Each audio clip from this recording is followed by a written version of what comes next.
Pois eu comecei coa gaita aquí en Verín con un veciño meu, que eu son de Vilela, e bueno, un pouco porque me meteu miña irmá así sin eu saber nada, e bueno, empecé con as clases con ele, e despois xa, pois a raíz diso, pois a miña mãe apuntoume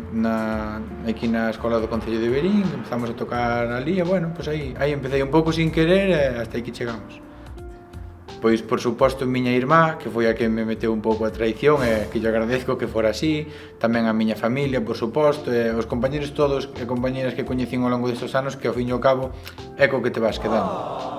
Pois foi cando rematei os meus estudos de bacharelato aquí en Verín e, bueno, empecé a estudiar outra cousa e xusto nese ano, pois, dime conta que o que realmente quería estudiar era música, en concreto, bueno, queríame especializar en gaita. Si que, bueno, ao principio non foi fácil porque xa tiña casi 20 anos e o máis normal empezar de pequeno, pero claro, eu aquí en Verín non tuve a oportunidade de estudiar oficialmente nin nun conservatorio, nin moito menos gaita, entonces, pois, tuve que empezar un pouco máis tarde, pero bueno, aí decidí facelo e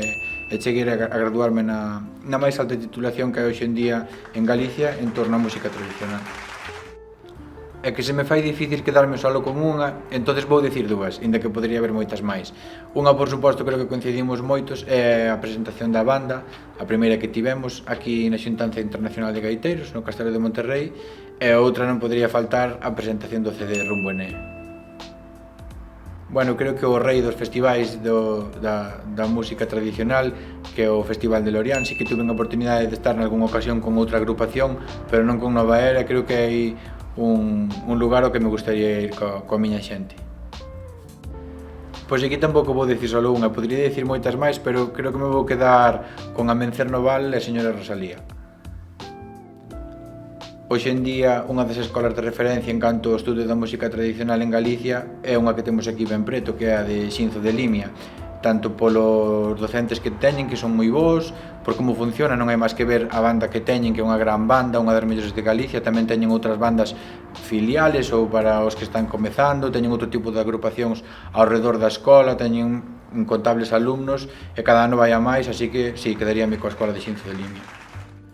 Pois un día así, de repente, foi, se te digo a verdade, eu son moito de pensar, un día dándolle así a cabeza, dixen, hai unha cualidade que ten a gaita que non teñen o resto de instrumentos, que é que poden manter unha nota durante moito tempo, digamos, prolongadamente. Entonces, bueno, puxeme a buscar se había algunha categoría en Guinness, onde están a páxina dos récords, e así que había a nota máis longa nun instrumento de vento, e dixen, pois este é a nosa, e vamos a demostrar que ca gaita podense facer cosas que non se poden facer con outros instrumentos, unha das virtudes, das moitas virtudes que ten.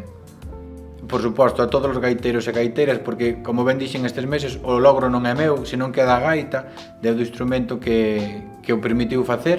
e, por suposto, este logro é de todos, entonces a dedicatoria para todos os que amen a gaita e a música tradicional. Pois a verdade é que moitas cousas, porque 10 anos non se cumpren todos os días, cando empezamos parecía moi distante, non nos puñamos tampouco ninguna meta, pero bueno, aquí estamos, con nosas dificultades, con días mellores e peores, pero vamos chegar a ser 10 anos, e creo que, bueno, unha das mellores maneiras de facelo é facer un concerto, e a verdade é que me gustaría, aínda que fora só para un par de pezas, por reunir a toda a xente que pasou por a banda e tocar todos xuntos algún dos temas máis míticos que tocamos nestes 10 anos, creo que sería un xeito moi bonito de celebralo. Pois un poquinho de repente, un día así pensando, porque eu son moito de pensar, sempre lle estou dando a cabeza, que te ris tú? Que?